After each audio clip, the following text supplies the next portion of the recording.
So for the next section, we'll use a computer system called kalilinux. This system is created for hacking and security research. And so this system is great because it includes all kind of hacking tools by default and security research tools. So in a regular system like Windows, or you would have to install every tool manually. So every tool would need to go to a website, download the tool and install it. With kalilinux, you have all those tools already installed. So you just need kalilinux, and then you can use a lot of those security research tools. And it's a nice system for that reason.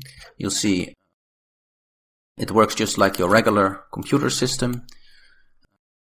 You can open a terminal, and there are terminal-based tools like John the Ripper.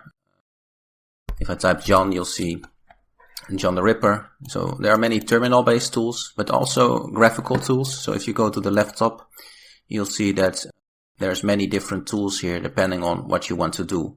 So a lot of tools for security research, open source intelligence, and hacking. So it's a nice little system, and let's see how we can get it onto our computers.